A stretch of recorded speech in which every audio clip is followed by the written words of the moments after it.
Hello મિત્રો, જય માતાજી, જય શ્રી માતા. આપનો દિવસ શુભ રહે. ભગવાન માતાજીની પ્રાર્થના એવી આજે સરસ મજાનો દિવસ છે મિત્રો. અને આપણે એવું છે કે દરરોજ સરસ મજાનો દિવસ હોય જ છે મિત્રો. જેમ કે આપણે સાચી નીતિથી હેડીએ અને સાચા ધર્મના રસ્તે હેડીએ આપણા માટે કાયમ માટે સારો દિવસ હોય છે મિત્રો.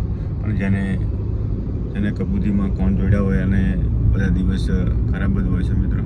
જેમ કે જેને ભગવાન કૃષ્ણને અને મારા ત્રિલોકના ભગવાનને નાથને દોરી પકડેલી હોય એ કરીને બધું સારું જ હોય મિત્રો. માતાજીની પ્રાર્થનાથી આપણે બધું સારું જ છે મિત્રો. કોઈ આપણે તકલીફ નથી. પણ મિત્રો વાત કહેવાની એવી છે, તમે જેવું કરશો એવું લણશો, એવું કહેવત સાચી છે. હવે એવું નથી કે મિત્રો કે બાપનું કરેલું બેટાને ભોગવવું પડશે, એ વાત હવે ખોટી છે મિત્રો. હવે કુદરત ઓનલાઈન બેઠો છે મિત્રો. ઓનલાઈન તમે આજે કર્મ કરીને આવશો ને તો તમારે પોતાને જ ભોગવવાનું રહેશે. કોઈ તમારા બાળકને કે તમારા પરિવારને કોઈ ભોગવવાનું રહેતું નથી મિત્રો. જેસી આપણે કરણી એસી ભરણી છે. કહેવાની વાત મિત્રો એવી જ છે કે તમે જે પણ કાર્ય કરજો એ પણ તમે સમજી વિચારીને કરજો કે આ કાર્ય જે કરશો એ આપણે ભોગવવાનું જ છે.